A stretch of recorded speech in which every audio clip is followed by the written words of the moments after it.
Es Radio Almería presenta El Chester, con Yelmo Cines y Centro Comercial Torre Cárdenas.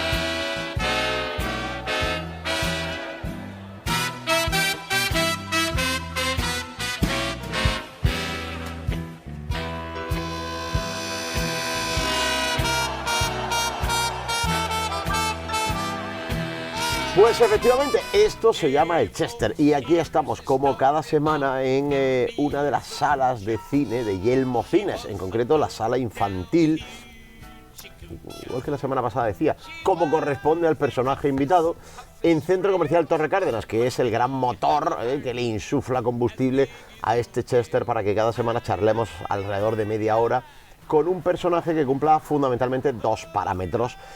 Un profundo conocimiento de Almería, que es el verdadero protagonista del Chester, y otra, ser amigo mío.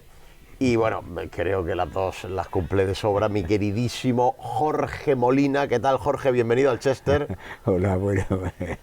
Los tertulianos y amigos tienen que ir pasando por el Chester y hacía ya bastante tiempo que no pasaba ninguno. Sí. O sea que había que reactivar un poco esto. ¿Qué tal? ¿Cómo estás? Bien, yo bien, un poco, como te decía en una tertulia, que transitaba entre la melancolía, el enfado, porque no me gusta nada de eso. Y yo, que siempre me gusta dar una nota pedante, parto de una cita de Solón de Atenas, que en el 64 a.C.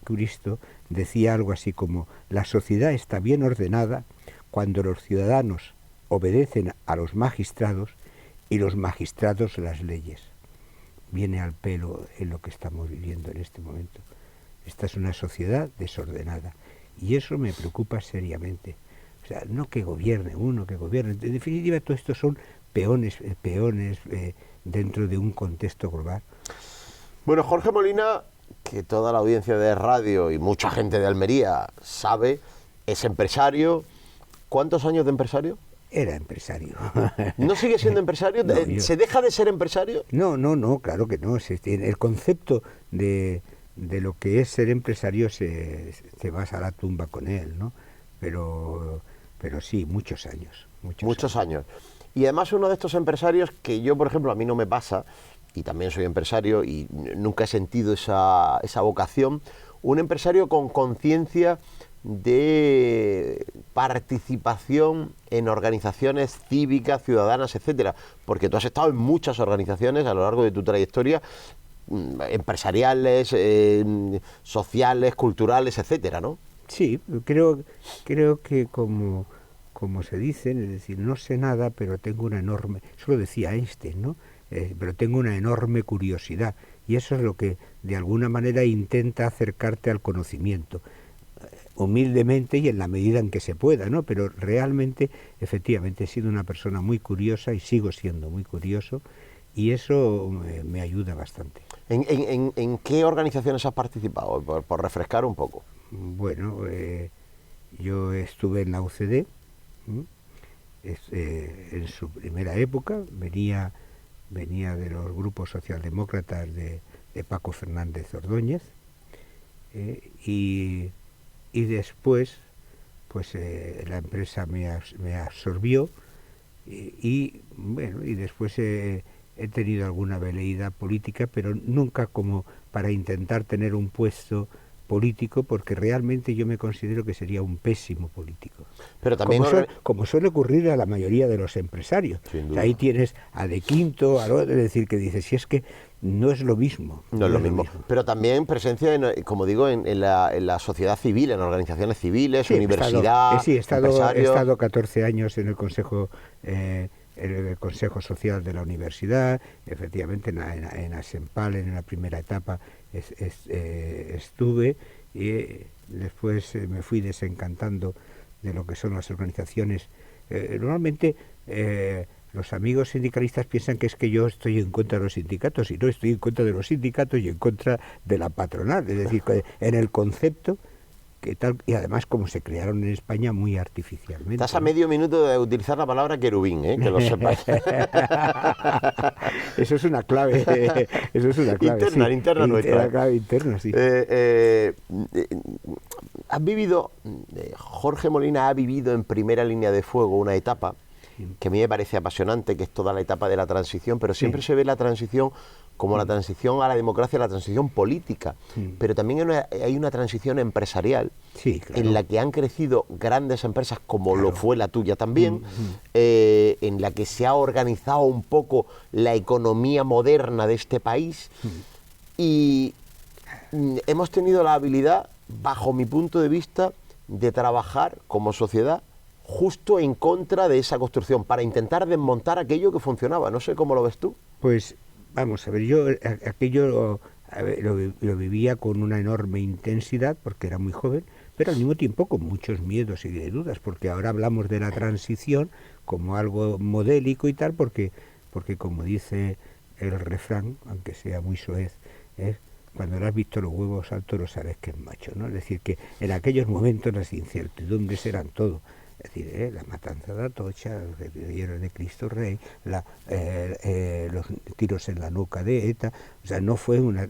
Yo eso sí lo viví, yo de hecho fui con Ramón Ponce, secretario general adjunto de la UCD en Almería, por lo tanto tuve una enorme participación, muy intensa, y efectivamente yo vi cómo se estaba haciendo la transformación de una dictadura que ya en aquellos años, yo viví, además vivía en Tarragona, viví la dicta blanda, ¿no? Es decir, ya era un país con una clase media, un país que empezaba a prosperar, ya habían llegado los hombres de negro mandados por el Banco Mundial para hacer el plan de estabilización, y a partir de ahí los planes de desarrollo que fueron haciendo la transformación de un país que cuando llega la época de la transición,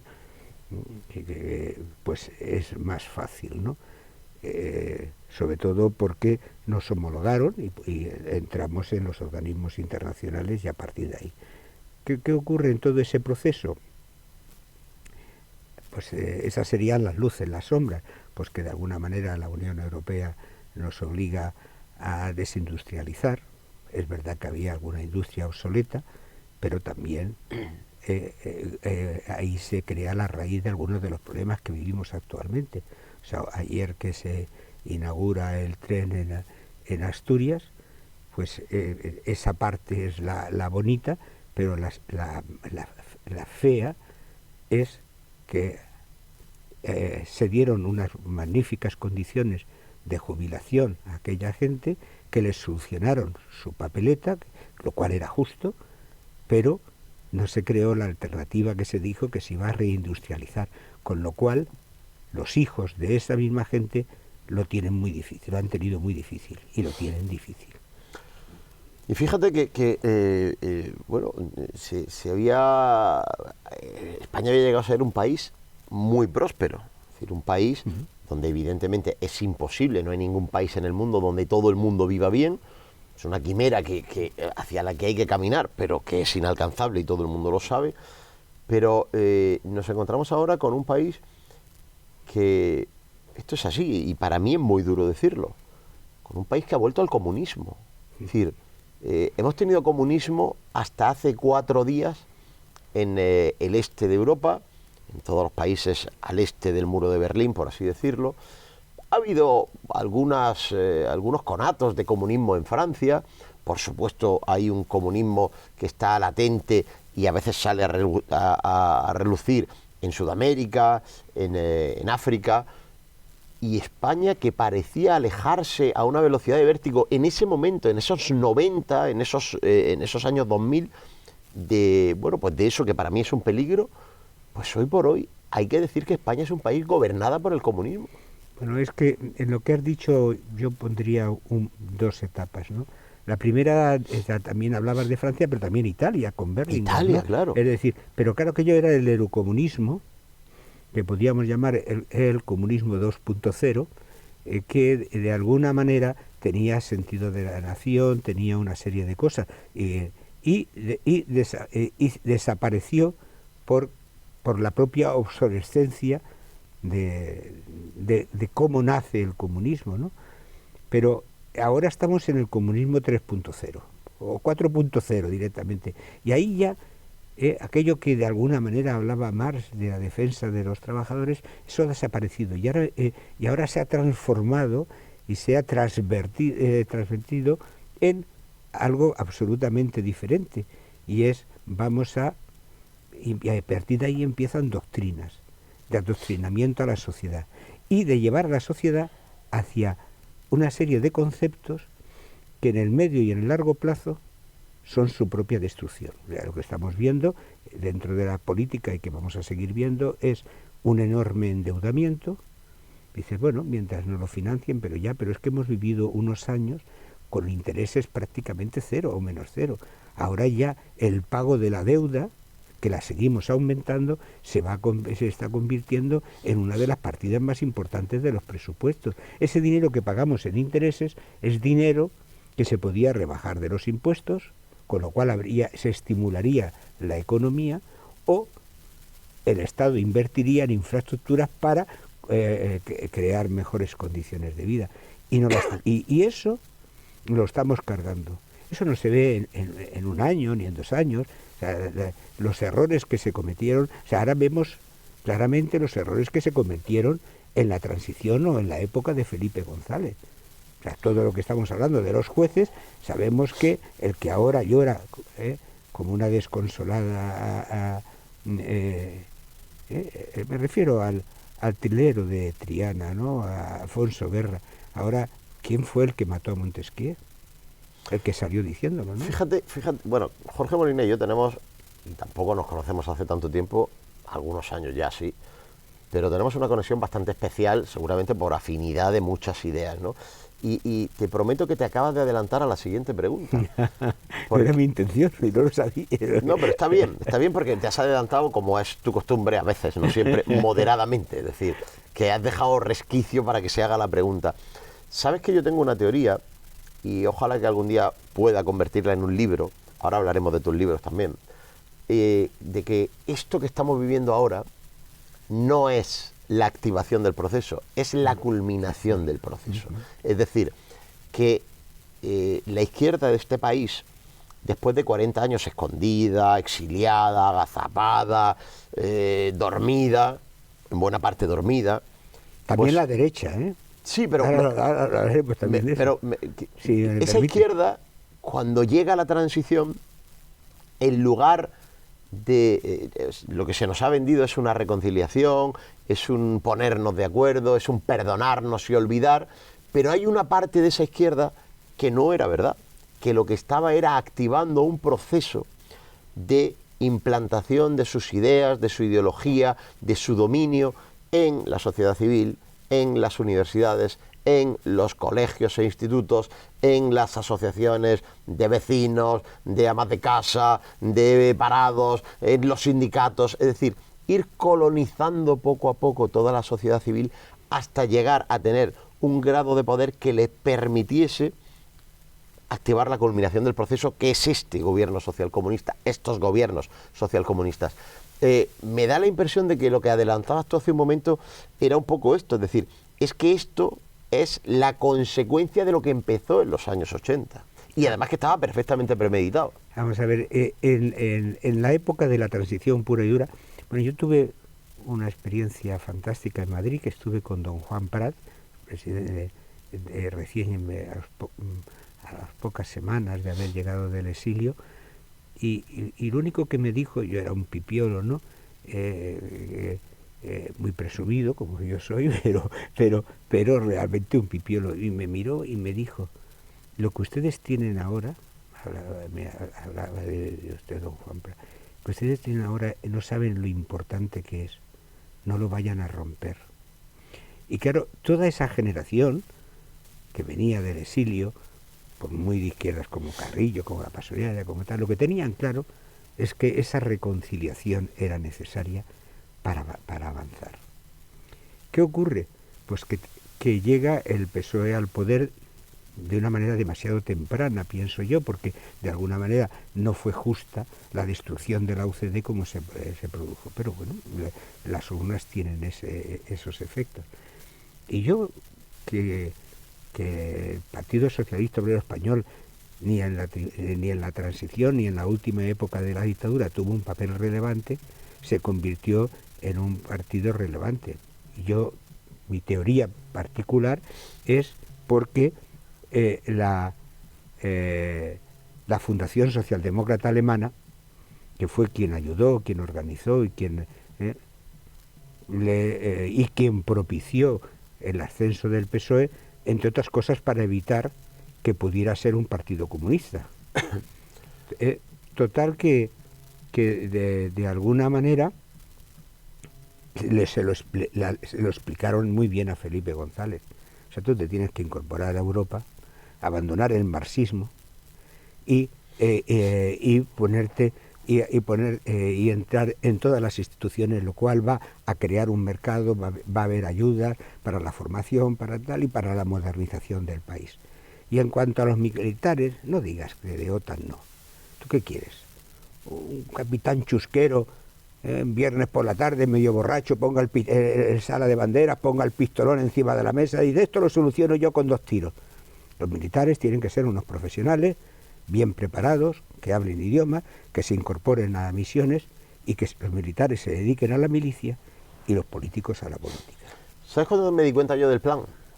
Yo me di cuenta del plan hace tiempo, hace más de 20 años, cuando haciendo el doctorado en la Universidad de Almería, mis profesores de historia, entre los que estaba el que luego fue mi director de tesis y también el que hoy es secretario de Estado para la Memoria Democrática, empezaron a renegar de la transición. Es decir, yo con 25 o 27 años pues había hecho mi carrera de periodismo, me había interesado mucho por la historia, había leído, había escrito, había comenzado mis investigaciones y de repente llego y hasta ese momento la transición, es decir, eso que tú dices de la reconciliación de las dos Españas para construir una España nueva que no sea ni lo uno ni lo otro, era algo intocable, o sea, era algo indefendible. Completamente, es decir, en todos los aspectos había unanimidad. Esto había sido lo mejor que se podía hacer, un ejemplo para el mundo. Y sin embargo me meto en una clase de universidad y esos señores que eran catedráticos de historia empiezan a renegar de la transición desde el punto de vista de la izquierda. Tú no sabes ¿qué es lo que pasa aquí? Pero tú no sabes por qué. Porque son dioses. Porque formaba parte del plan. Porque son dioses. Porque de lo que emana de Dios es la perfección. Todo lo que es humano es imperfecto. Realmente, ¿qué situación hay? Cualquier decisión es perfecta. La única diferencia es que en el mundo de la empresa, por ejemplo, se cometen errores, se toman decisiones que consideras que son estratégicas, que te das cuenta en que te has equivocado. Pues lo que tienes que hacer es envainártela y rectificar. Eso en política no ocurre. Pero Jorge, en ese momento quedó de manifiesto que uno de los dos bandos que se habían reconciliado, una parte de ese bando estaba mintiendo, estaba haciendo un papel. Su estrategia era: vamos a coger esto y vamos a trabajar para conseguir el resto de nuestros objetivos. En la transición, este bando ha renunciado a estas cosas y este ha renunciado a estas otras. Pero este bando se guardaba bajo las mangaelas de, una vez que eso empieza a funcionar, yo voy a ir a empezar a trabajar para culminar en desentierro a Franco del Valle de los Caídos, ley de memoria democrática, el bando bueno de la guerra civil fue fulano y el malo fue mengano, y tú tienes que votar en este signo porque en tu familia, en la guerra civil, asesinaron a tu abuelo. Es decir, es que al final, en el año 2007, cuando yo me meto, o en el 2005 o 2006, en ese aula de universidad, descubro que nos llevaban 20 años engañando. Sí, es decir, realmente los que vinieron del exilio, esa gente sí creía claramente en la reconciliación. Los franquistas, porque las últimas cortes eran franquistas, asumieron que tenían que autoinmolarse y se autodisolvieron. Cumplieron. Y los que produjeron verdaderos cambios fue ese bando, que tuvieron que adaptarse. Yo recuerdo un día, estoy hablando ya de la prehistoria, de prehistoria, que estaba con Ramón Ponce, mi querido amigo, y estábamos sentados en la terraza de La Habana, y llega una persona y dice, hay que ver que mi hija se va a divorciar y tal, y lo va comentando como un verdadero drama. Y entonces Ramón Ponce me hizo una reflexión. Dice, ¿te das cuenta? Dice, la verdadera cambio de actitud se ha producido en la derecha. Este era un preboste de sindicatos, de tal y que cual, y fíjate cómo está asumiendo que la sociedad ha cambiado. Tal, esto hace 20 años. Esto.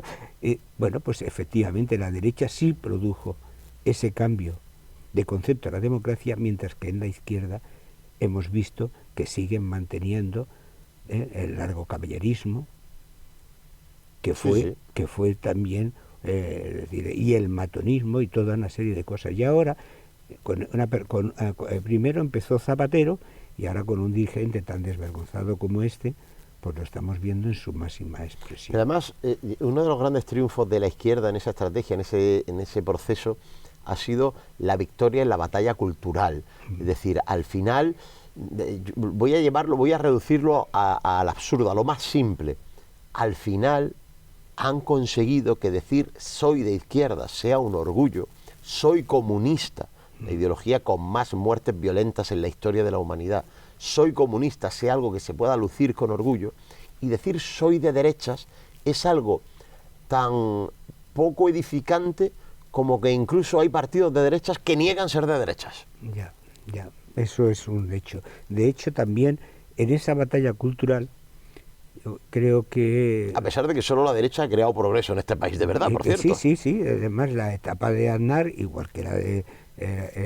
igual que la de González, tuvo luces y tuvo sombras, pero realmente la convergencia con Maastricht, con toda esa serie de cosas, se produjeron en la época. Pero también se abandonó la batalla. Atención, cardiópatas, voy a decir una cosa, corten sonido. Y en la época de Franco se vivió seguramente la mayor transformación a mejor de la economía española. Sí, pero y volvemos a lo mismo. Es decir, aquí no olvidemos que hasta el año 52 había racionamiento. Sí, claro. Aquí es una decisión de Estados Unidos que dice en la península ibérica a Salazar y a Franco me los dejáis tranquilos, no vayamos a mover el avispero y volvamos a tener allí una... y eso hace, que es lo que he dicho al principio, que vengan... porque los hombres de negro no han llegado ahora a Europa, llegaron los hombres de negro y se hizo ese plan de estabilización, se dio dinero a España y eso permitió. O sea, que eso no es obra de la dictadura, sino de los tiempos, y de la geopolítica. O sea, por lo tanto, yo no le voy a dar un mérito a la dictadura que para mí no tiene. Bueno, pero objetivamente... Pero que los hechos son esos. Son esos. Bueno, yo no quiero gastar la entrevista, lo siento mucho, no quiero gastarla al 100% extrayendo conocimiento de Jorge Molina, porque... eso tampoco es tan fácil. Estamos aprendiendo, pero yo quiero hablar también de Jorge Molina. Sí, quiero hablar de Jorge Molina porque Jorge Molina se ha subido al Chester, ya hemos dicho que es un empresario, que ha coqueteado con la política, que ha donado su tiempo a organizaciones civiles y sociales pues para contribuir a la mejora de nuestra provincia. Y hoy por hoy, pues como decía él, es un jubilado que nunca dejará de ser empresario, un tertuliano de Es Radio Almería. Bueno, también lo era de Inter Almería hasta que alguien lo vetó, desgraciadamente, para la libertad de expresión en este país. Bueno, yo tampoco fui excesivamente afortunado, puesto que tengo vocabulario suficiente como para haberlo insultado sin que lo entendiera. Pero lo que dije, o sea, el fondo de lo que dije, no me arrepiento ni esto. De todas maneras, a ti no te ha vetado el insultado, te ha vetado quienes toman decisiones en la televisión municipal. Esa es una de las cosas que siempre hablamos de la derecha, que hace bien una parte, pero otra no es consustancial a ella. Y lo cierto y verdad, ya que estamos hablando de los mensajes emocionales y los mensajes a la razón, de hecho mi mi profesor y amigo Daniel Esquivel, el uruguayo, quizás el asesor político, psicólogo y el asesor político más de habla hispana más importante que hay, es el padre de la psicología política, pues, y habla de la neuropolítica y habla de todo ese tipo de cosas. Efectivamente, los mensajes emocionales son los que llegan a la gente. Los mensajes de la razón, pues, son pesados, son arduos, son tal. Y la derecha no ha sabido jugar ese papel. Ni ha sabido y no aprende. Porque la demagogia no va con la gestión. O sea, tú tienes, para hacer bien las cosas necesitas objetividad, necesitas idea que se contrastada, necesitas una serie de cosas que no se dan en ese apartado. Y eso los partidos de izquierda lo hacen de maravilla. Yo llevo escuchando en mi casa muchos años esa reflexión por parte de mi padre, ¿no? Son un desastre gestionando, pero son maravillosos vendiendo esa mala gestión para que parezca buena, y es todo lo contrario que la derecha. La derecha se dedica a gestionar bien y no sabe vender el fruto de su trabajo. Autor de 5 libros hasta ahora y estamos con el 6º, ¿puede ser? Sí, estoy con la Agenda 2030. Ah, mira. Razón o relato. Bueno, escribir 5 libros, yo que en mi caso, en mi vida... En mi caso tiene poco mérito. Bueno, para mí el primero sí tiene mucho mérito porque era el primero. Pues discrepo absolutamente de lo que has dicho. Yo he escrito 2 libros en mi vida, uno de ellos es mi tesis doctoral, que no cuenta porque eso era obligatorio para que te dieran el doctorado.